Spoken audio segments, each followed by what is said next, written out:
mayonnaise and water. I just woke up, it's a lot.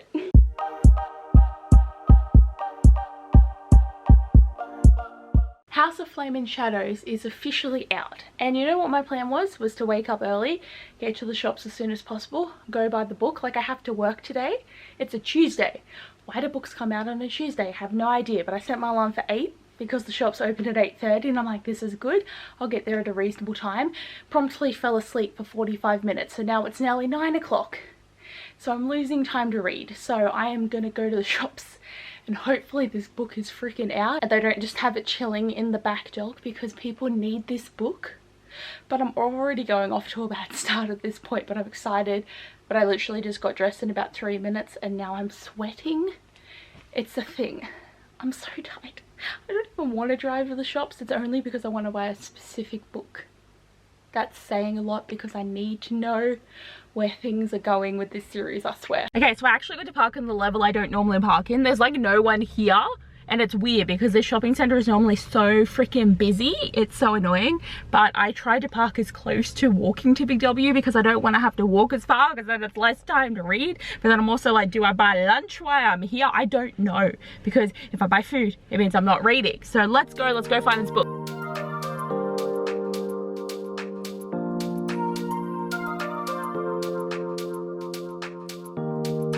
Big W didn't have it, and the lady was really rude to me, and she's just like, no, we don't have that book. So I've got 2 more options to try. Oh my god, I acquired the goods, but my god, that was painful. Like, why are people so rude about wanting a book? Like, seriously. So sweaty too. I had to get a drink because I'm like dying. It's not even hot today, but I was stressed. Like, I go to Big W, I ask them and they're just like, no, we don't have that book. And then I go to Kmart and they were a bit nicer, but they were just like, we just don't have any stock of it, we're not sure if we're getting it. And I'm like, guys, don't you realize that you will make more money selling this book in your stores than any other item, because so many people want it? So you know what this means? I had to go to Harry Hartog, and they had a whole pile sitting behind the bench that like people had already saved, but they had some spare ones. And so I would have spent $16 on this book at Big W or Kmart. This cost me $35 fucking dollars. So Sarah, like, reimburse me, because I need to know what's gonna happen. Oh, I haven't even held it yet. Oh my god! Like, I'm so excited. It doesn't seem as thick. House of Sky and Breath was made with really thick paper. House of Earth and Blood and House of Flame and Shadows have really thin paper, so this should be easier to hold. Oh my god. It smells so good. I cannot wait. I need to drive home now, but like, it's actually here. And I can't believe I spent only fucking $40 on this. Yeah, I'm home. I'm so excited. I'm definitely not going to procrastinate reading this. Like, I'm so keen. But I do have a dilemma, okay? Because I still have this much left of House of Sky and Breath to reread. But, like, I don't want to get spoiled because the internet fucking sucks. Because, like, the book got leaked.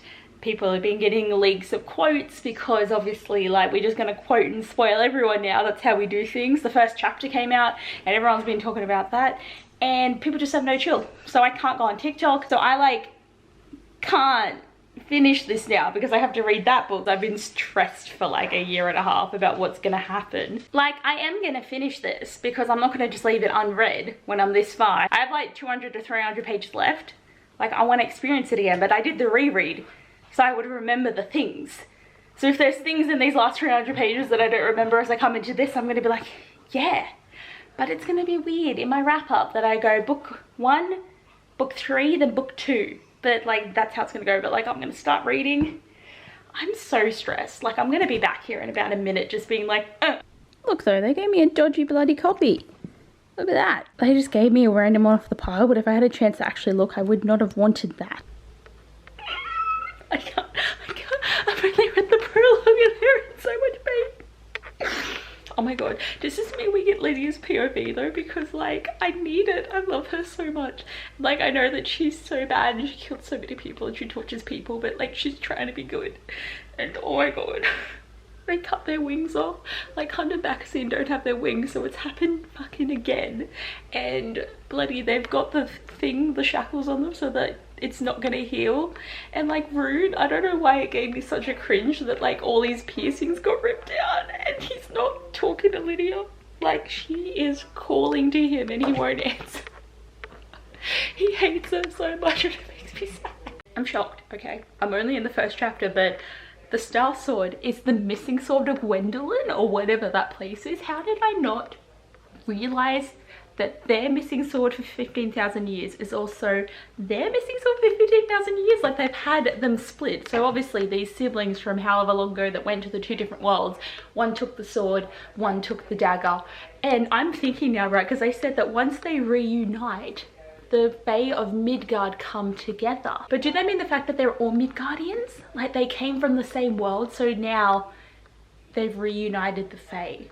That is where I'm thinking, and I can't. Like, there is too much to think about. Like, so many theories going off in my brain. Like, I thought I was just gonna be reading with like mind blank, because I still very much hope that Rune's mum is Rhysand's sister, because I really want that to happen. But I do think it's just going to be the family lines of the fact that Thea, I thought that they all came from their world, but I keep forgetting that they came from the Northern Rift. So Thea and Peleus, or whatever his name is, came over. That's when all the swords are split and everything. So it's all about the 15,000 years ago. I don't know why it's making me laugh so much that there's a magic bean that she just swallows and then she can understand the language and speak it too. Like, what is that? Okay, so far I'm 50 pages in. I've still got like another 20 minutes to read. Like, I had 2 hours. I'm probably gonna get 60 pages read. I've just become a really slow reader, and also like I'm just stressed. But my god, the prologue and the first chapter was so good, and then we were just with Tharian for way too long. Like, I don't care about you anymore. Like, you're the one that's stuffed up and defected. I don't care about the storyline. It doesn't matter. Like, I like to hear about Ethan and what the other guys are doing. I think it would be hilarious if they broke out Hunt, Rune and Baxian before Bryce even makes it back and they're just chilling on the boat. But I just need to know what's happening with Bryce right now. Like, I have had enough of seeing that the boys have had their wings stripped and everything's gone wrong. But now they're like, oh my god, we need Nesta. She's gonna read the language. And I'm like, Nesta's coming. Oh my god. I'm freaking sad again because we're finally in Hunt's POV, and I totally forgot they got married. Like, I know that they did some like shifty face stuff, but I always forget that Sarah just likes to do the wedding and never let us see the wedding. Like, I want her to actually show a wedding for once, because she's done it, is it 5 times now? Because I think Nesta and Cassian did get married. I can't remember, but literally. And it's so sweet because Hunt's like, oh, the wife's gone, and I'm like, I'm so sad. Okay, so I got it to page 16 and I really need to get in the shower, but I am sad, but I also feel like there's going to be so many more sad things coming. But I liked that we got to see that like Rune, Hunt and Baxian are like a team though. Like, they're just in it together, and I thought it was like actually a really sweet moment when they were like joking around and then they couldn't stop laughing even though they were in so much pain. But like, they're a unit, like they're a group, like they're gonna stick together. And I really don't want Baxian to die because he's like one of my favorite characters from book 2. Like, I hope that he gets to just remain with the group because it's cute. But oh my god, Lydia finally got to talk to Rune and he's just like, fuck off, I hate you. And I'm like, she loves you so much, like let her talk to you. I'm just sad. I'm also annoyed. Like, I understand it because Bryce is a threat to like Rhys and everyone, but like, why are they being so mean to her and like keeping her locked up? Like, she's from a different world, but she's not trying to hurt you. And I liked that there's the connection of them being like the dragons or something. Like, the Ysturi have a different name in their world, so there's so much lore getting revealed, and I'm just like, oh my god. But you know what, I have to go to work now, so I won't be able to read this until tonight, and I'm sad. Actually, Bryce was nearly killed by a worm. And it was so funny because I was sitting here being like, oh, this worm is like the one that Feyre fought, and then Nesta was like, yeah, my sister fought one of these.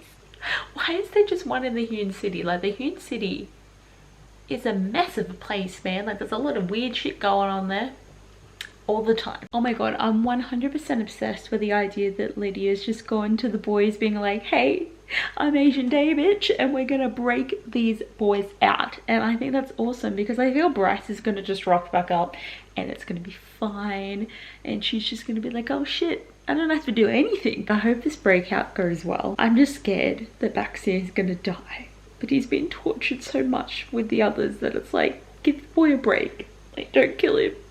Everyone likes Baxian. Like, he's the new best friend of the group. Like, they all want him to make it. And I want him to make it too. Like, I'm so tired. My eyes are watering so bad. Like, I'm not crying.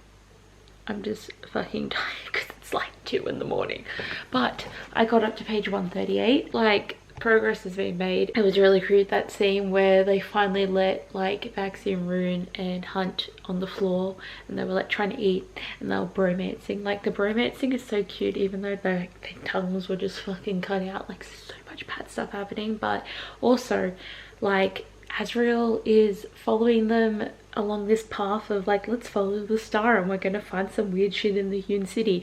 This is kind of going on a bit now. Like, I know that she's getting friendlier with Nesta and Azrael, but I'm also concerned that they're gonna find a way for her to get back at the end of this tunnel, and it's gonna be a situation of she only went there just to get Truth Teller.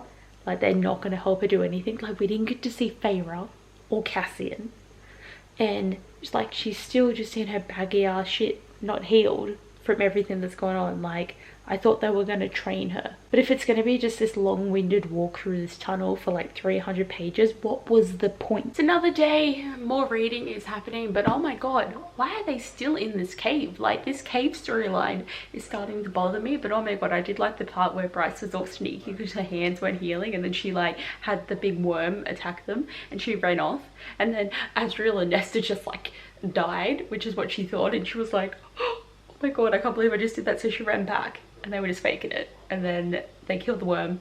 Nesta put the mask back on. I didn't realize that she could still summon them, because didn't she like lose all of her powers in Silver Flames, and she only learned a little bit? But she's still badass, and she's like got the trove of dead things that she uses. So she used the mask, and like she nearly didn't come back. It was so cute when Azrael hugged her. But like, this storyline is going for so long. Like, are they going to be in this tunnel the whole book is my question. But then Ethan has made a dumb decision here by agreeing to a fight. Like, he'll get through it and he's going to save them all, but I'm worried about who he's going to fight, because I don't think they're going to put any of his friends in, but I feel like it's going to be someone he knows that he's going to be like, I can't do this. Or like someone's going to shift to look like Connor or something to taunt him. Like, this is what I'm feeling, and I'm stressed. I'm loving this. Like, the total storyline is boring me, but I really like the way that they're becoming like friendlier, and like I like the way that they're talking about their like different gods or different depths or different powers, because like obviously their worlds are very different, even though her world came from their world, but like there's so many different things that they believe and know. So it's really interesting to hear the discussion. Also her phone, which is really funny, because Nesta was like, oh, I've got this thing though, you want this back, right? And she's like, there's photos of people in it. And it was really funny. And then like Bryce finally got a phone back, and she's just like, oh, this is Hunt, my maid. And Azrael's like, oh, he's got wings.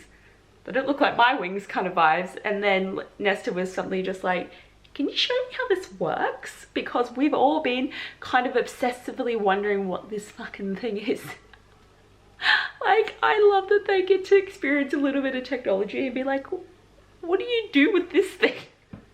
But I just wanted them to come to her world and experience like things like guns, TV, just electricity. Like, I wanted that to happen, and I don't think we're gonna get it. I feel like they've just walked into a spaceship right now, because there was like metal and stuff, and then they've been like locked into this thing, and Nesta's just like, oh my god, this is the place where I saw the star in my dream, it's the prison. And I'm like, the what? Like, am I meant to remember what this is? Because I don't. Like, because there's the prison where like the bone carver and like the other people were like there. That was a prison. Have they just walked from the Hewn City to the prison? Or is this a different thing? Is there multiple prisons? Excuse me? Bite off his hand. Ew! Like, where is this freaking torture of shit coming from, Sarah? Like, the torture has been awful enough, and he's gonna bite off his hand to get out of his shackles. Like, Hunt's gonna eat a hand. But like, what do you think you're gonna do? You can't even walk, guys. Like, biting off the hand is not the solution here. I'm so stressed because the Harpy's not dead. Like, we were all so freaking happy when she died, because she literally sucked. Death just has no meaning if they can just fix people. Like, Sabine got shot in the face. She's just gonna walk that off. Like, she's got no face, but it's eye. And like the Harpy, Lydia killed her, but she coming back. But the good thing is, it's like in 2 days, she'll be awake. So they gotta get out of there. That's They're gonna cut it fine because Lydia literally doesn't have 2 more days. Because once the hubby wakes up, she's gonna be like, But also, there is some weird shit going on because Bryce just stepped on this star and now there's this spirit talking to her. And then Azriel's like, it looks like Rhysand's sister. And I'm like, this is a stress because obviously this god from back in the day isn't his sister. But it's like Thea is her mum to Solus, or whatever her name is. So obviously the line goes down. So the resemblance to Rhys's sister is because it's an ancestor. But I'm just confused because like there's the 2 sisters because Thea went this way, the other sister came back. What if it's Amren? Like what if the other sister's Amren? Like she's Thea's sister and she's like Rhys's line and she's just popped back in. Like I don't know what's happening. There's too many things to think about. Okay, I have to get ready for work. I've made it up to page 200 though. Progress is happening, but at the moment Bryce is just like having this whole like memory thing happening with Solus, I think that is her name, but I cannot remember. But with the daughter, she's all like, oh yeah, my mummy did this and my daddy did this and all this stuff. But I always think it's funny how at first we were like, oh, Thea might be like bad, but then she was good, but now she seems bad again. Like she doesn't seem nice. So obviously they're going to go to this other world. The daughter that's talking goes back to this world, so she continues on that Fae world. They do this. That's where I'm thinking it's going, but I'm also like, why is the star wanting to tell Bryce that the star in her chest is actually an asshole? Like, I don't know what's happening. I'm back, I'm reading. I'm only up to page 208 and it's late. I should definitely go to bed, but I really want to read. It's a dilemma. I do think I'm going to read this book sooner than I thought I was going to because I was like, oh my god, will I finish it in 2 weeks? But like, I have to know. But she's still with Silence, but she's chilling and she's talking about how like the door opened again and these other Fae that look identical to them have turned up, and I'm like, is it Terrasen? Like, are these aliens Fae? Because I think we're all just waiting to see if maybe Aelin is gonna show up. And it's gonna be so epic if it happens, because maybe they had Fae disappear 15,000 years ago as well. And coming back to Ethan, of course, he's fighting Sigrid because there was gonna be one of them. Of course it was gonna be. And it's a to the death battle. I don't think he's gonna kill her because she needs to be his new girlfriend, but like, I'm concerned. Are you fucking kidding me? The Baxian just bit his fucking hand off. And he was spewing and he was vomiting, and literally they're at the point now that Hunt's like, I can't even be around Bryce after knowing that this is the thing that happened. For Regulus and all those cunts to walk in a minute later wasn't even worth it, and now Rune's just going to be hanging from one hand. Like, Lydia needs to get him out. This is so bad. Taking his lightning, the fuck he's going to do with that, who knows. But like, Rune still won't talk to Lydia. It's been 250 pages, mate. Get your fucking head out your own ass and just understand she's trying to help you. And Pollux, I really want Lydia to kill him, but Rune killing him would also be like so good. And yeah, we're still in the fucking tunnel. Like, we just had to go through chapters of like the daughter talking on and on about how we suck. Like, I don't care. Don't care. I should, but I don't. You know, I really thought the Archdale gang storyline was gonna be fun, but they just don't like Bryce and they just want to hurt her. They want to rip the horn off her back. They want to keep her prisoner. They just want to keep her down. And I'm like, where's the fun? Where's the fun training montage? Where is the like becoming besties? Like, why are they treating her like shit? I understand her being like, well, if you're going to be a dick, I'm going to break your prison. And it's all like, we have to tell Rhysand because he's the High Lord. Like, Rhys has barely done anything in this book. And I'm like, boy, you're not being very High Lordy, in my opinion. You're going to get some more fun vibes because she needs to go back. But they're like, you're not bringing them back to our world. It's like, you need to go with her to fix this problem. Because it's your ancestors as well as her ancestors. They're all making me mad. I wanted the fun vibes and they're not here. Holy fucking shit. Matter of 3 pages, it's just hit the fan. For one, they've crashed through the floor and there's this chamber down there, and it's already crazy because Bryce, obviously she is a descendant of Helena's line, so she has her magic, but then she's absorbed Silence's, whatever her name is, she's absorbed her magic. And I'm intrigued because it's the Starboard magic and the shadow magic, so I wonder what she's going to do now. And I wonder if she's not like a battery anymore because she's got another form of power, and that's really interesting. But now they've found this coffin with this Assyri in it. And then even, you know, as I was saying, he was having this battle with the wolf heir, and then he just killed her. Her head flew off her body. I thought he was just gonna like bow wow, but then she kind of kept attacking him, and then it ended with him putting his claws in her throat. Bitch, what? Like, she was meant to be his mate, and she's dead, and she was the Fender heir. Like, what was the point of her? Like, she was so underutilized that she's just dead. And obviously the whole concept is Ethan is going to end up being the alpha that can take out Sabine. But like, who's he going to be with now? He's just lost his girlfriend, and I'm really sad. I'm just shocked. Like, her head just dropped to the floor. I'm shocked. Okay, I finished part 1, and I have to say I'm actually so disappointed with the ACOTAR content. Like, nothing happened. Like, yes, it was great that Bryce was able to get this other form of magic, so now she doesn't need to have other people power her anymore, so she can use it.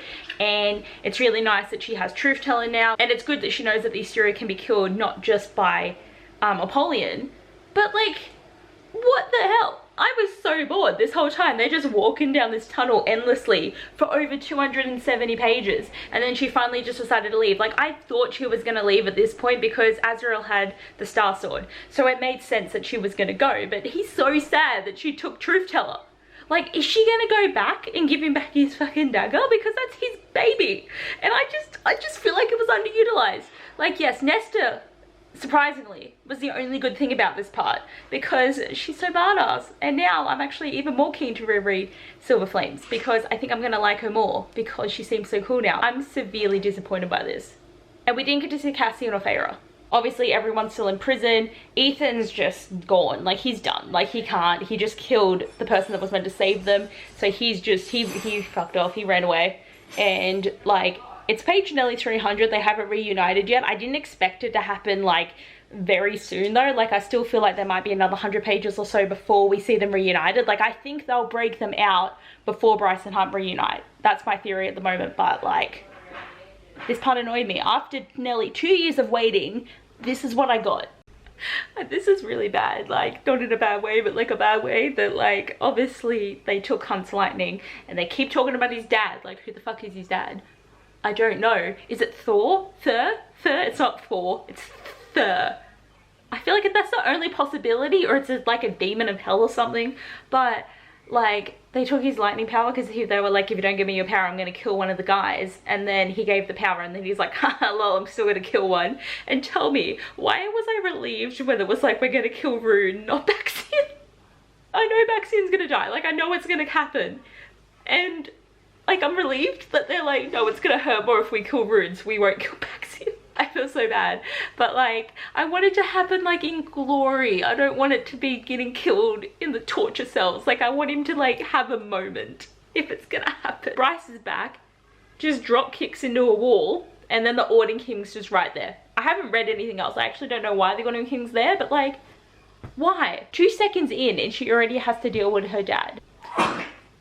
God, Max is just dying in the background there, but I just have a theory, right? Because obviously Ethan killed Sigrid, but there's necromancy. Is he gonna get it back? Like, is he gonna bring it back and be like, I'm so sorry I killed you, but go kill Sabine? Like, theory. But like, he's just gone into the House of Flame and Shadows. Deceiver? Maybe?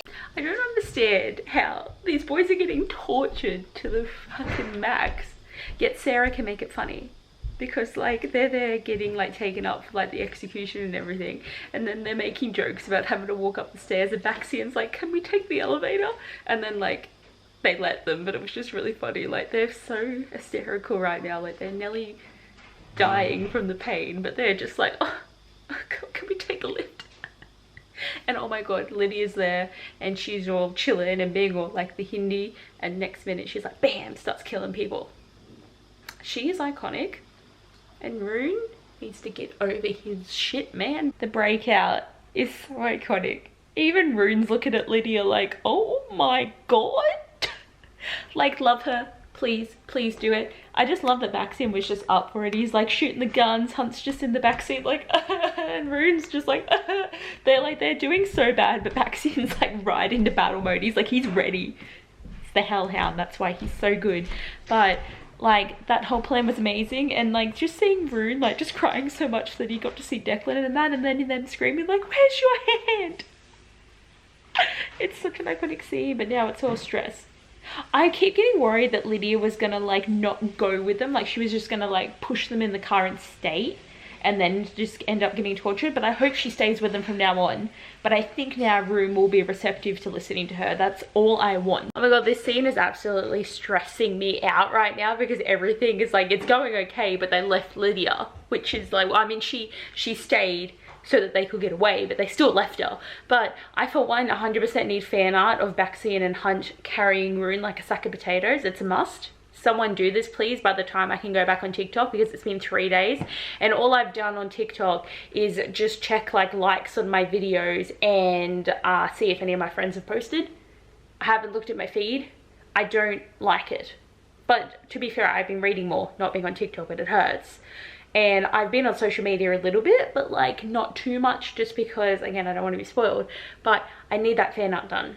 People should get on that shit soon enough, I would say. But I am just like freaking out because like Lydia turned into a deer, and I knew she was a deer shifter, but we've never seen her turn into a deer, so that was cool. But then she like went and nuzzled Rune's neck and left, and then Rune was like, Lydia, wait, no, wait, don't. And he was like screaming for her, and he's like, put me down, I have to save her. And I'm like, he loves her. He's finally let go. Like, they're gonna have to have a really good conversation, but I'm also really excited for them to like do it, not in their minds, but like in person, like together.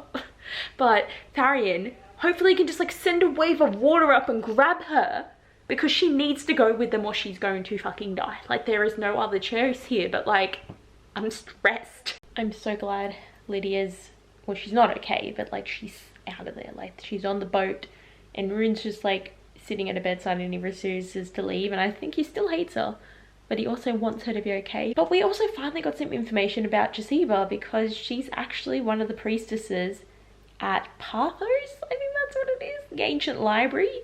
So she's like over 15,000 years old, and she was cursed by Apollyon to just remain eternally young, so she just doesn't die. She is essentially immortal, but it's like a different type of immortality, because like she actively can't die until she breaks this curse that he put on her. So it's actually really interesting to find that she was never a witch. She was a priestess, then she became a witch, and then she became a sorceress, because all she wants to do is protect her books, which is 100% fair. I do love the way that Bryce is doing a sneaky alien, you know, always keeping them secret plans, because I thought it was a bit random that she did pop up at her dad's place, but I didn't think anything of it. So I love the way that she seems to be able to like go where she wants to now. Like, she's only used the horn once, and on the second time she's figured out how to use it completely, which I think is interesting. But she managed to trick her dad into telling her all this information that she needs, and now she's teleported to Hunt, I think. So the reunion, I think, is coming soon, and thankfully he's not sitting in a pile of his own shit, so that is quite nice.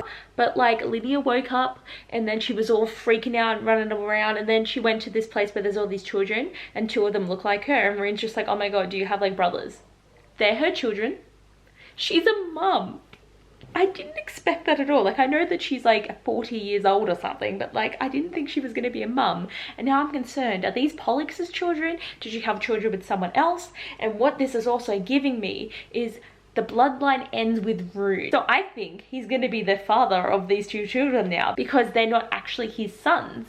I think that's how the bloodline ends, because he's going to be with Lydia and he's going to father these children once they get better. But I didn't expect there to be kids. This is like a revelation, and I honestly think that she must have only joined the rebellion like 9 years ago, or however old these kids are, because she wanted to protect her children, and the mer people have been watching them this whole time.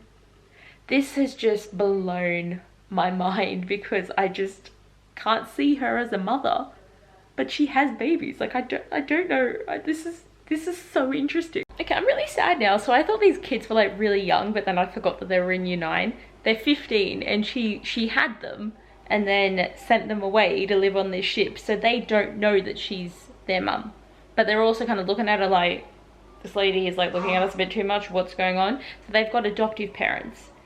So I don't think she's gonna raise them. So she has children, but she's like not really a mother. Like, she hasn't mothered them. I'm kind of sad now.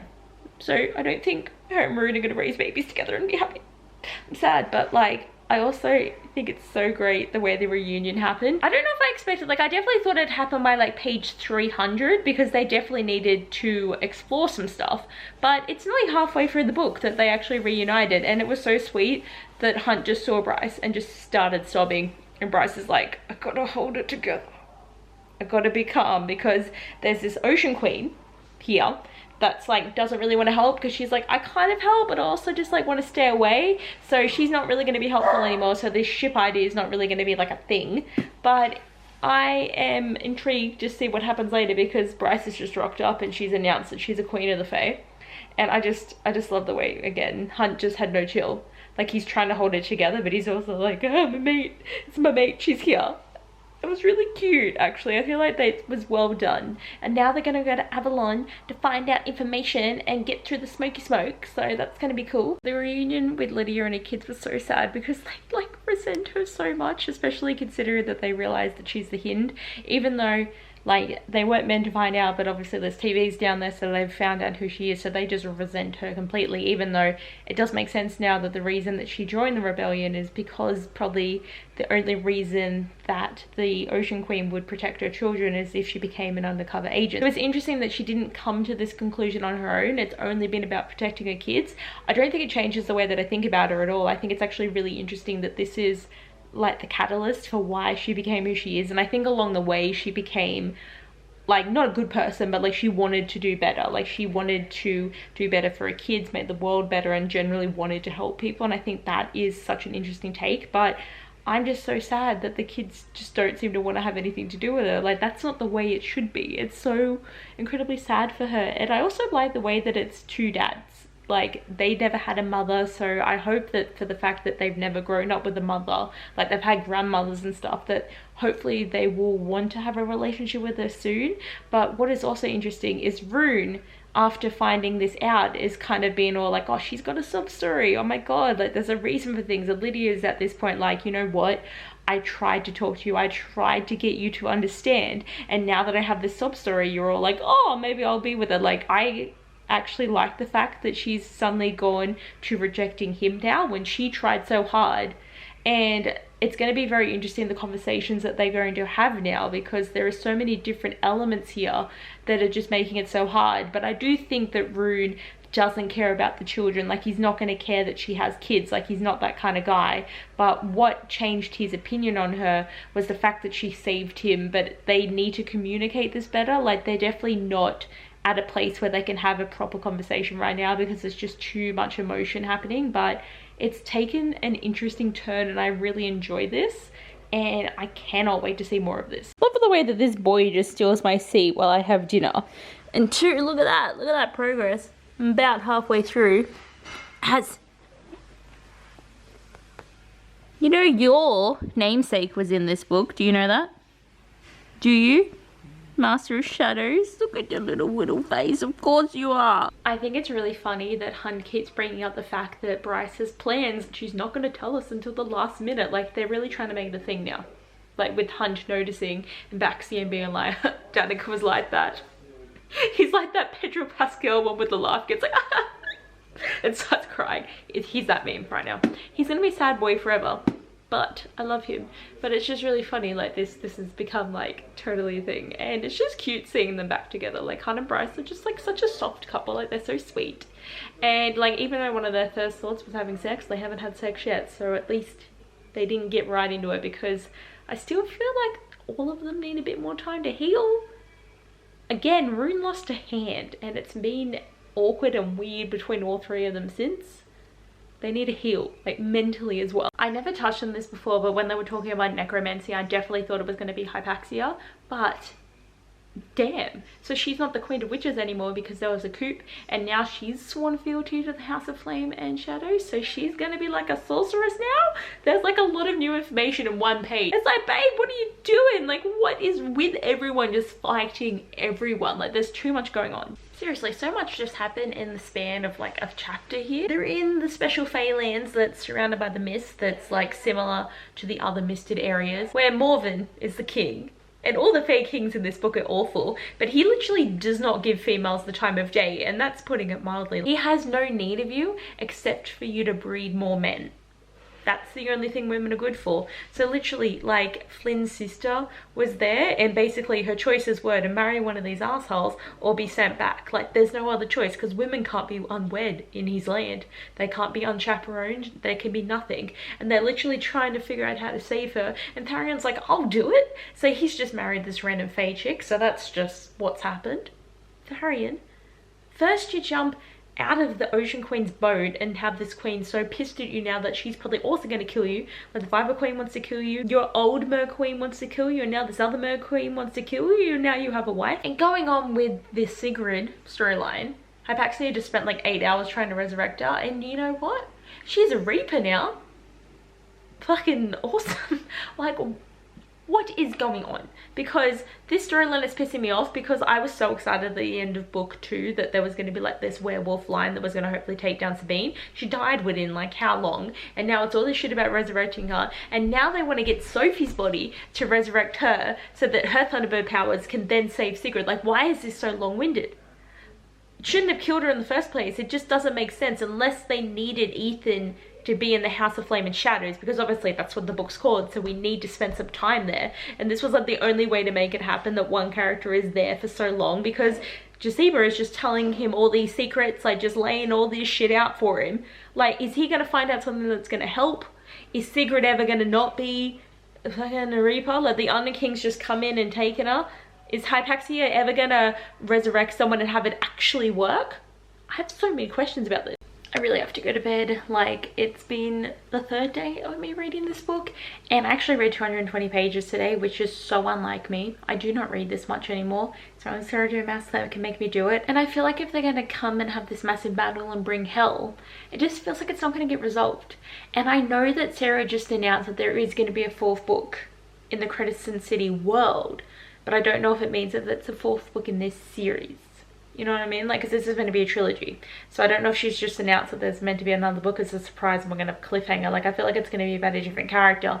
But if they do the House of Many Waters, that makes me feel like it's going to be about Tharion, but maybe it's about him and his new wife. But, like, now Bryce is in another situation underground in a cave. Oh, I'm like really tired today. Like, I want to read.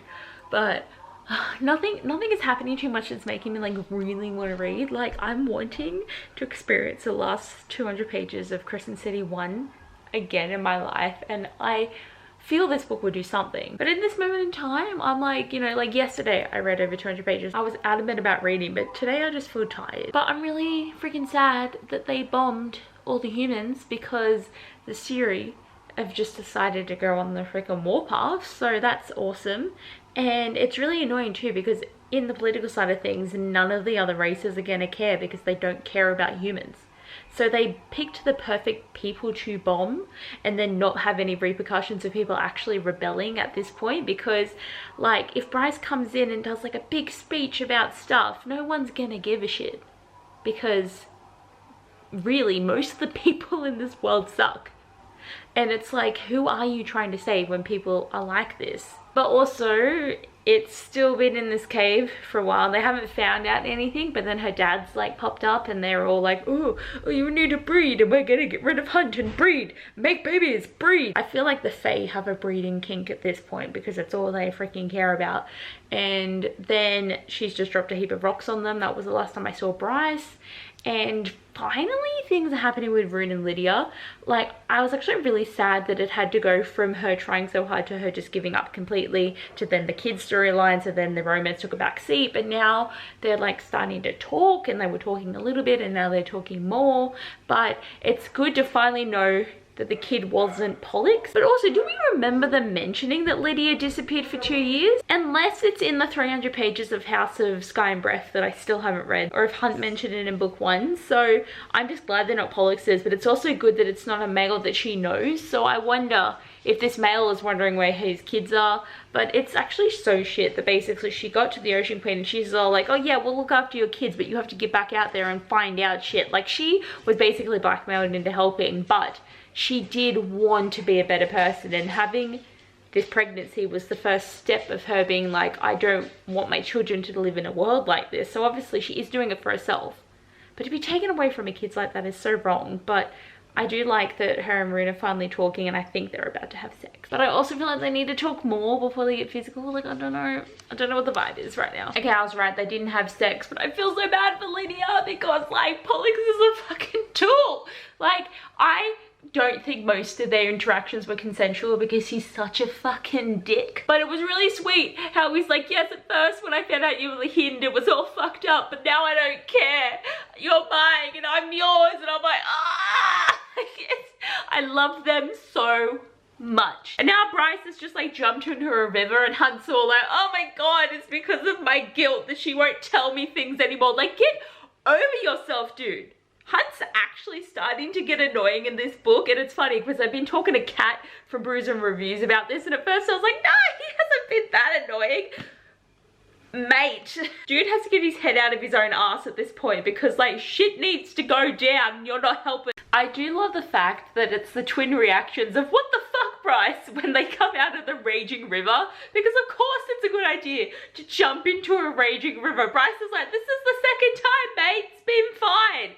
I just love that everyone just is so annoyed by this. I would have not jumped in that river because I can swim, but not that well. I would have just kept going. It's like, I can't swim against a rip. Why would he be able to swim against a river? But it's just so funny. But it's like, Hunt has just been angling to have this argument about shit that doesn't matter. I don't know how Bryce is putting up with any of this right now because he is so annoying. Like, what happened, mate? You were meant to be the himbo love interest. You were the cool one. Now you're just a little sad sack at the moment. Like, get over yourself, Hunt. Okay, my question is, how did these sisters know to make creepy identical cave rooms under graves with sarcophaguses? Even though I wonder if this sarcophagus has an asteria in it, but then that would be really weird because then that's like too similar.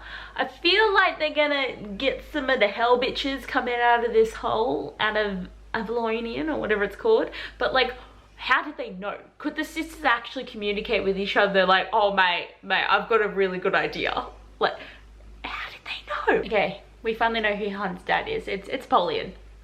I'm kind of disappointed by this because I thought it was going to be Thur, because they mentioned this god all the time and he has magical abilities and he looks like this god, and there was just a lot of things. It's really funny because Apollyon always mentioned his dad, being like, we've got to get him close to his dad, we've got to get him to do this, do that, do that. It didn't seem likely that it was going to be Holium, just for the fact that it was too easy. That it's like, of course he's a Prince of Hell. Like, of course Hunt's going to be a Prince of Hell kind of attitude. That I really hoped that Sarah was going to go a different direction, that it was going to be someone that was like a complete shock. And even though when I read that page I was like, oh, but thinking about it, I wish it was definitely someone else. But like, we'll see how this goes, because now Apollyon's like, look at my lightning power. But like, I hope we finally get some information though, because I feel like we're like very underfed with the info. Like, I need to know more about all the things. Okay, I take it back, because Thanatos, or whatever his name is the Prince of the Ravine, has just now said he's also Hunt's dad. Okay, who's his dad? I'm so confused, because like, they can't all be his dad. They can't all have sired him. They can't just become one super demon and then become his dad. Or do they become a super demon and become Thur? I'm so confused. Oh my god, I totally should have been reading this whole time, but I've discovered that TikTok has decided to like undo a deal that it had with music of some company. I cannot remember who it was now, and now so many of the sounds of my TikToks have disappeared, and I'm so sad about it, because I love making my TikToks, and if all the sounds are disappearing and all the music that I want to use to make TikToks is gone, what is the point? And then I spent a solid like 30 minutes creating an album on my phone of all my TikToks, because they all automatically save to my phone. So now at least I can look at all my TikToks with the sounds, because I have an album. But I'm just sad about all the things, because like so many of the ones that I really like don't have sound on the internet anymore, and it's made me sad. Literally no closer to knowing what the hell is happening with Hunt's dad, because I don't think any of them are his dad. I think they just must have made like a ball of life between them and just put it in his mum, and that's what's happened. But they keep talking about his father, and he's a big figure. So someone has to have fathered him. But then how can all the princes of hell be involved? I don't understand how this is working. But we're finally getting more explanation here, and I think the best way to learn is definitely from like Adis and all the other princes, because they seem to know a lot more than anything else we have learned. But when they were talking about the fact that like she had the star and she split it in 3 and divided her power, my first thought was Bryce is going to do that, right? She's going to divide it between her, Rune and Hund. But now I think she's actually going to claim it all back, which makes more sense, because I don't want her to lose her powers, which seems to be the thing with every character ever in Sarah J Maas book. I hope they can find this 3rd kernel of power so that she can have the full potential of the Starborn ability. And I hope Adis knows where it is and that it can be simple. Literally a second later, the 3rd kernel of power is actually in the Star Sword, so they don't have to go into another tunnel. Hopefully, if they have to go into another cave tunnel, I'm going to be so mad because there's so much cave tunneling in this book. And then a sentence later, it's not in the sword. No, Helena took it out of the sword, so now no one knows where it is. I'm going to be annoyed about this kernel of power because I keep flip-flopping. My god, this is just getting so stupid with the whole Hunt dad reveal. So, no, the demons aren't his dad. They just did some experimenting with the father, whose name is Herius. Just some nobody no one cares about, and Hunt's whole entire existence was to be a battery for Bryce. Like, not that they knew it was going to be Bryce at the time. So basically his whole purpose was the next time there was a world walker, his whole purpose was to be able to charge them up if they couldn't find the 3 kernels of power. It's so dumb. Like, this is his whole reason for existing. And his dad's not even anyone cool. And the reason that they mention Thur is that's what they named the project after, and there's the Dust True stuff. So all these things are finally starting to link up. But I can't believe that's his whole entire reason for existing. And at the moment, Hunt has been such a loser that it's like, that's what you get, mate, for being not cool at all. But it is interesting that the demons also made the Thunderbirds. So when the Thunderbirds were hunted down and extinct, they did the new route of then making Hunt. So he's not a descendant of the Firebirds because the Firebirds were actually made up. That's actually changed the whole thing about the Firebirds. So I wonder what's going to happen when they do try to bring Sophie back to life, because I do feel like Hunt has to help with that. Because technically he's part Firebird, but he's also part demon, and it's like, what? My god, yes, the Auden King and Morven, or whatever his fucking name is, are dead? And I'm so glad that Rune killed his dad. And I'm so glad that we finally get clarification on what the Oracle meant, because I've been so terrified when they're like, oh my god, the bloodline ends with you. And I'm like, I can't deal. And like Lydia would also not be able to deal. But it's the fact that he killed his own father, completely stuffed up the line, and then like, oh, what's the thing you do where you give up your crown? Oh my god, he didn't resign. It's a thing. But anyway, he's said, nah, not going to be the prince, not going to be anything. So now Bryce is the queen. So he's ended the male line. It's turned into a female line. And I just think it's epic. And I just love the fact that, yes, again, he killed his father. He's finally ended that cycle of pain. And then Bryce killed Malcolm, or whatever his name is. She killed him. So now all the kings are dead, and now she is the queen of the Valbaran Fae, and then she's the queen of the Alvin Fae, and now they just have to go into the floor to find this kernel of power, and then Hypaxia and Ethan have to come with Sigrid, all the Alvarian things that have to happen here. But I also know there's 250 pages to go, and there's like some stressful things coming, and I feel like part 2 has to be ending soon because we need part 3 of, oh my god, finish part 2. And I was really not sure it was going to end. I thought we were going to have like a really decent cliffhanger, but it just ends with them finally finding out that all of the humans have been bombed. But new information is that they completely took out the rebellion. And does it mean that I don't care? Because the rebellion was not very good at rebelling, because all they wanted to do was just kill everyone and be as bad as the Asteri. So I don't really care that they died, because Hell's armies are just through that rip. So they got heaps of people and they're ready. And it's actually really good too though that like so many people were trying to help them, like even though like most of the wolves didn't want to, at least more Fae than wolves wanted to help. But like I am scared because Bryce is going to be so sad, and now she's probably going to jump headlong into like killing everyone, because obviously ruining the train tracks area is the reason why they've like taken this move. But like, it's really sad because also like Bryce went to defend this place and everyone came to help, and then she wasn't here to defend it this time. But again, I've got one more part left to go, and it's like, oh god, it's all gonna start happening. Okay, we actually have guests over at the moment, so it's bedroom chats, but like, I mean, it's good having the bookshelves, but I'm getting to the point where I feel really unmotivated to read, which is not good because I really want to read this book, but my brain is just like, no. So I've only read like 20 something pages today. Like, I haven't read much, but I was at the shops today doing other things, and we have guests over for dinner, but I've been reading a little bit. And basically I kind of forgot about the parasite thing. Like, I know they mentioned it, but I didn't think they were going to try and do the whole let's make an antidote thing. So that's why Hypaxia is back, because she needs to make the antidote, which she did do. And then Ethan took it, and now he has ice magic.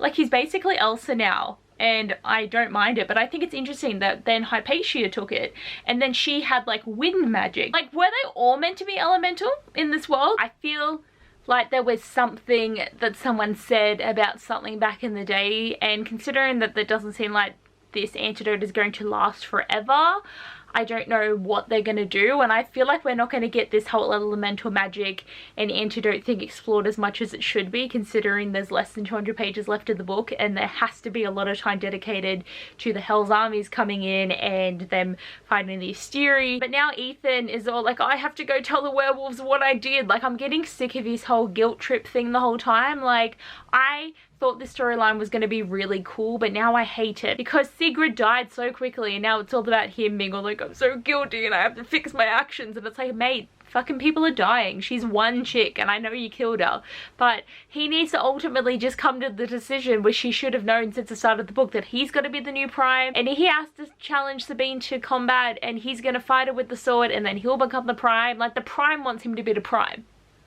He just needs to get that shit sorted. And then basically too, everyone's going off to do different jobs at the moment, so everyone's split up. But Baxian is staying in the Feylands in Abbeyleec, and I'm hoping that he doesn't leave so that he can't die, because he's protecting people. Because if my boy survives, do you understand how happy I'm gonna be? If he rocks up in the final battle, he's fucking gone. But if he doesn't leave, I think he's going to be okay, because like Fury and June are helping him, and they're all there in the protected area. So like, mate, if he dies, like, I've had him for so many pages and I've been worried so many times, but like, it's nearly at the end. Like, someone's gotta die, but then Sarah likes having a happy ending, and then she'll probably just not kill anyone, but she needs to like start killing more people. And I know that Baxian is like the Gabriel of the story, but like, I don't want him to go. But yeah, Bryce and Hunter are trying to get the rift open, but they're there with her parents too, which is a bit of a concern, because like, they might die, and I hope they don't. But basically the Harpy is chilling at the moment, and I don't know why she's there. Like, the only way that you know death's permanent is if you cut off their head and then have a building land on them, because most people come back. Holy shit. So the Prime has come out and just been like, Ethan, I'm making you the next Prime apparent. You're gonna be in charge. My daughter sucks, basically. I'm stripping her of all her titles. And Sabine just takes the sword and kills her own father. That is awful, but I just wonder, what was she gonna do? Because she killed her own father in front of over 100 wolves who have seen that the Prime denounced her, to then have her kill him and be all like, the sword's mine. Like, they're not gonna follow you. Like, they follow the Prime because he is their leader, and it's only the sick fucks out there that are actually going to probably follow her. But I really wondered what her plan was gonna be here, because then she's all like, I'm gonna kill you, Ethan, and then he breaks the sword because he like bites down and shatters it. But I really wonder what she was thinking. And then to have her so-called heir apparent then eat his soul, like, that was disgusting. Like, she's already lost them at this point, because if anyone follows her after that, they don't deserve to be saved. Woohoo! Ethan is now the Prime. It wasn't even a page later that he ripped out her guts and killed her. So like, again, we didn't have to find out what she thinks she was gonna do, but it was such a dumb move. But I love that they're all like, woo! We've got a new Brian, everything's gonna be fine now. So it's really funny. So Ethan is a prime of all the wolves, Bryce is queen of all the fae. Like, they're getting all the species and they're taking them, and it's great. One thing I just have to say is it's so cute that like Rude and Lydia are boyfriend and girlfriend now. They're so cute. I love them so much. Literally, if anything happens to them, I'm gonna be so mad. I don't think it will because there's children involved, but like, they are so cute. But oh my god, Bryce just opened the Northern Rift and Nesta's there. I didn't expect anyone else to come back at this point. So does this mean Nesta's gonna come and help? Because I guess she can bring the trove with her and then they can fuck everything up. That's gonna be great. But then she's gonna get Nesta back. Will Cassian come with her? I'm so confused. I don't know if she's just talking to Nesta and she's gonna take the things and Nesta's gonna stay. But she's talking to her again. Like, this is not where I expected to go, because I thought, oh yay, they will through a cave for like 300 pages. That was gonna be it. I love this so much. 100% the Nesta storyline did not go where I thought it was going to be, but I did think it was suspicious that she brought her parents to go open up the gates of hell because they are human. And I think it's great that she's going to use one of the special made objects because I think that's definitely going to help. But I didn't expect her to swap her parents for the mask, even though her parents are going to be more protected there. But I also feel so bad for Cooper / Emil, because I don't think her parents are going to forgive her for this, for leaving him behind, even though he will be safe with Baxian and Fury and all that. But her parents would have been safer back there as well. But I actually want a short story now about her parents and Nesta. What's Rhys going to do about it? I know Ember's just going to be yelling shit at all these people because she's like, what the hell is happening? I feel like Pollux has to know he's going to fucking die. Like, you do not take the Hin's sons and live to tell the tale. But my reaction reading was just, what? This is gonna be so bad because either Lydia or Rune's gonna kill him and it's gonna be great, but like, how does he know that she has children? How did they get on the depth charger? I am concerned. Honestly, I thought Hunt was gonna have like the bossest moment then by like killing Celestina, but it actually would make him so guilty. But I hated the fact that he was like getting into that like alcohol lightning like crazy mode that he had like in book 2, and then he was like just in his mind there being all like, oh god, I've never hated Bryce in my life, but I hate her right now. She's gonna stop me killing someone. But it's like, dude, Celestina did make a mistake. Like, it's awful what she did, but I also think he needs to like not just be killing people like that. But I think it's actually really interesting the way that they're going to reanimate all these lost soldiers from the rebellion back in the day by putting them in the mech suits that you don't need to have a body in them to operate them. Like, I should have seen some of this coming, where it's like, of course they're empty, but souls can go into them. I think it's gonna be interesting. Like, stuff is definitely like getting drawn up to like start fighting, but I think there's only like 150 pages left to go, and I just don't know how they're gonna finish this off. There's too much to happen. Okay, I 100% didn't expect Ethan to just come blazing through killing every villain ever. Like, first he killed Sabine, now he's just killed the Underking, which is great because the Underking really sucked. Like, I didn't like him at all, and he's talking to Connor. Like, I'm sad we don't get Danica, but like, her soul is gone, but like, I'm so excited that we get to see Connor again. But then he couldn't speak, but then he's like giving him like a bullet thing, but only one bullet thing, and I'm just like, oh my god, what is this thing gonna do? I think it's hilarious that in the background Ethan is the one that's just taking out all the trash, while Bryce is just opening up the rifts to hell and they're getting all their plans set. And obviously the final showdown is going to be saving Lydia's kid and killing this Fury. Like, there's nothing else that's going to happen. I think there has to be some other shocks though. Like, I'm waiting for something else, because really, like, I'm not getting shocked by heaps of things. Like, there's things that are definitely happening that I'm like, oh my god, but I need more shocks. Okay, it is day 6 of me reading this book. I honestly thought I would be saying day 14 by this point, but I'm very proud of how well I'm doing it. Also, look at the shirt I bought yesterday. Look, can you see it? You can't see it. Wait, why is this not happening? Look, can you see the frogs? Can you? Aren't they so cute? And it's like a really nice, comfortable, oversized t-shirt, which I do own some, but I always just like a fresh one. I'm planning on going to see Argyle today at the cinema. At first I was going to go with 6, but that conflicts with making dinner and lunches for work tomorrow. So then I changed my mind to go at 3, but now I've changed my mind again to go at 12, because then if I get the movie out of the way, I can come home and have more time at home. I know it would have been time beforehand, but I just feel like time after makes it better. So I'm not going to finish my book before the movie. So now I'm scared that I'm going to end up somewhere where I'm just going to think about this the whole time. But I have like 35 minutes to read some more, so I'm going to do that. Like, I can't believe I only have this much left.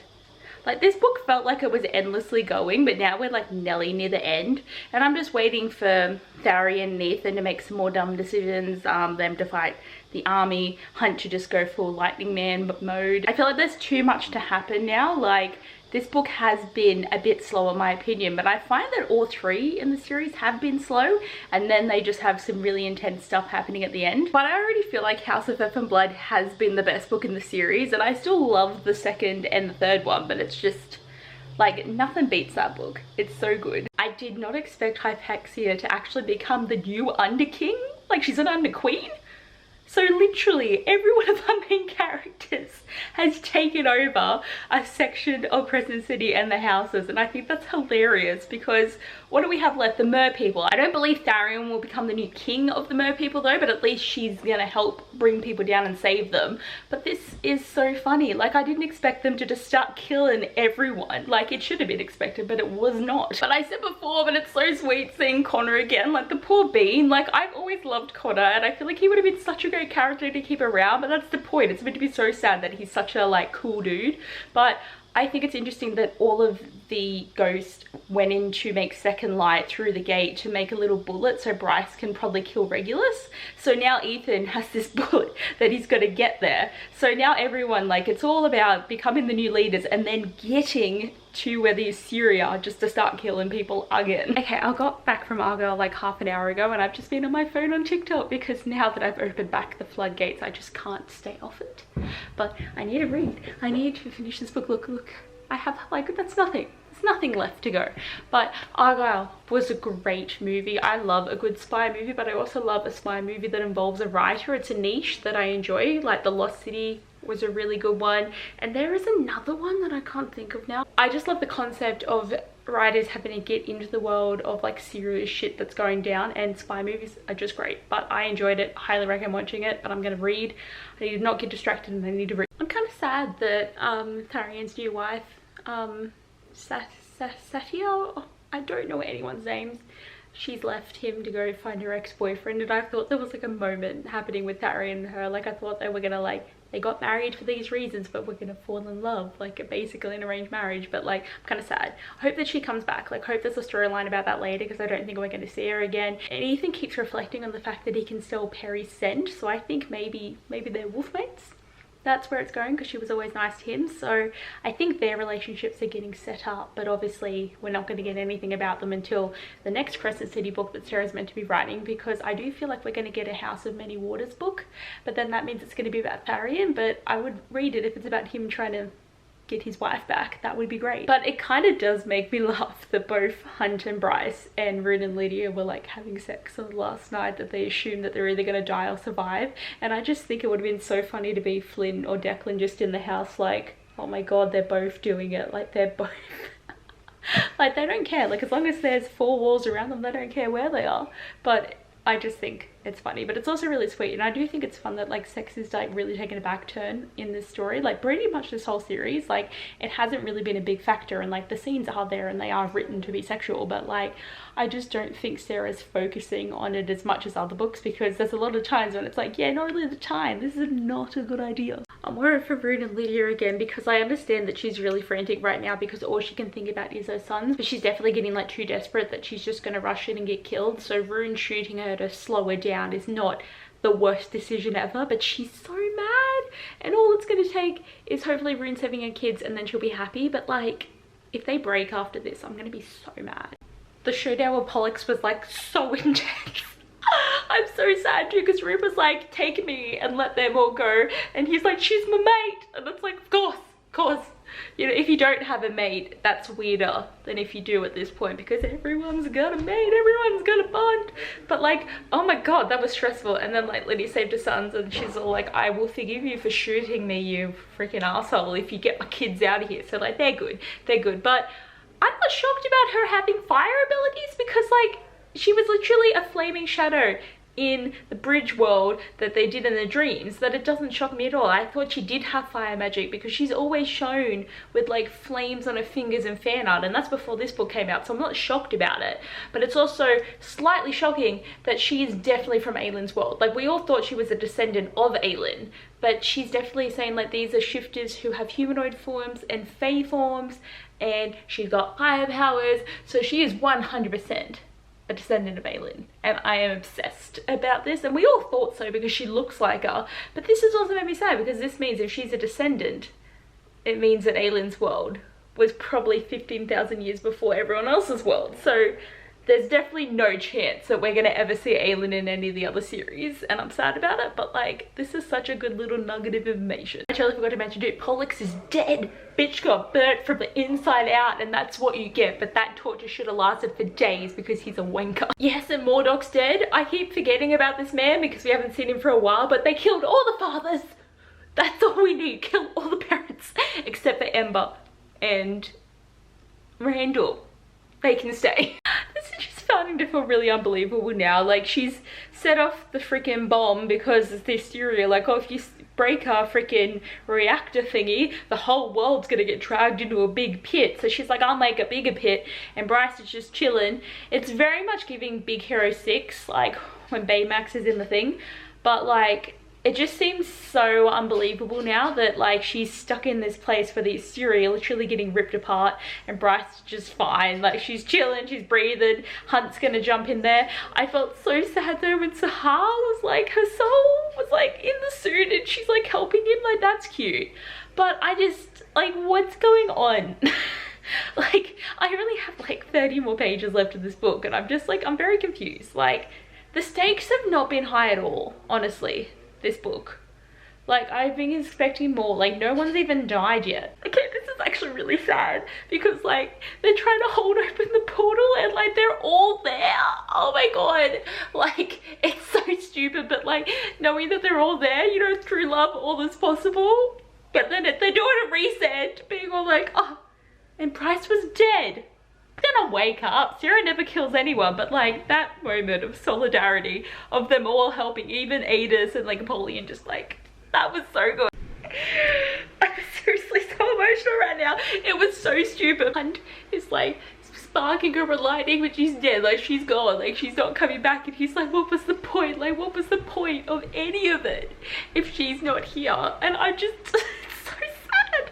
Like, oh my god, Abaxi is there. So finally, hopefully for once, she will resurrect someone and it will work. They put this necromancy plotline throughout the whole series and she's fucked up every time. When it counts, hopefully. But like, I'm so stressed. Like, there's no chance that Bryce is gonna die, but I'm still very emotional about this. I can't, look at that. There is tears happening. I don't cry when I read books. Deceiver gave up her life for Bryce. And Danica was there with the pack and like, we're like, let it out. And even Lahivia was there. So they get to die and go to this cool place. They get to hang out. Like, that's so cute. I just can't believe Deceiver sacrificed herself so Bryce could live. This is so emotional, but also such a cop-out because they never kill characters ever. Oh my god, we finally got to see Cassian and they mentioned Feyre. Such a vibe. I actually love the way that Ember and Randall just became parents to like Nestor and Cassian. Like, I think Ness is actually really sad that she's going because she obviously hasn't had her mum around for a long time. But I love that they all bonded. Even like Reese and Feyre seem to like her parents because Ember and Randall are amazing parents, and the first time a Sarah J Maas book has had good, decent parents. I knew she was going to give the mask back and Truth Teller back, but I did not expect her to give her the Star Sword. So this is definitely going to give some indications of what's going to happen in the future because Nesta still has a lot more to learn about her power. Like, one book wasn't enough time for Nesta to understand what she can do. So hopefully in the next Akatar book there is going to be more development there, even though I do heavily believe it's going to be Elaine and Azrael and Gwen and all that based, with Lucian probably in there. But I'm very intrigued, but I think it's a great thing that she did give the sword over as just like an extra, like, thank you for like looking after my parents and just, we've dealt with our problem, you can keep it to deal with any problems you have. But like, I loved that we got to see Nestor again. It was so good. Oh, I need to be up, right? The Pegasus live on. I finished the book. Oh my god.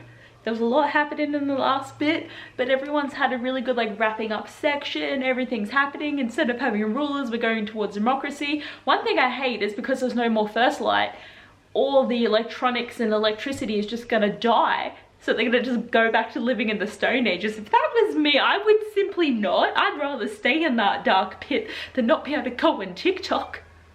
What are they doing? They better figure this shit out. But also, like, Lydia and Room having an apartment right under Bryson Hunt's, and like there's space for the kids to be. Like Tharian, I don't know what he was doing because he was just kind of there, but he hasn't found his wife yet. We didn't get anything with Hypaxia. Ethan is all ready to like be the leader of the Primes, but the Pegasus and Paxi made it.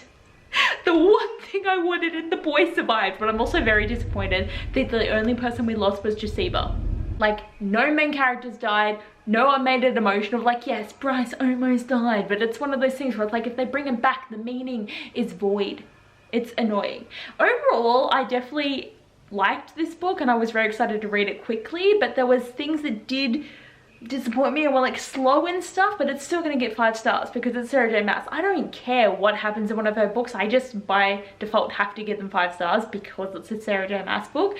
But book 1 was definitely the best in the series for me, and now it's going to be really weird finishing book 2 when I know all the things that I know now. I won't talk too much more because I've already talked so much, but if you made it to the end, thank you for watching all of my thoughts. But I do hope you guys enjoyed the video. Thanks for watching, and I'll see you next time. Bye!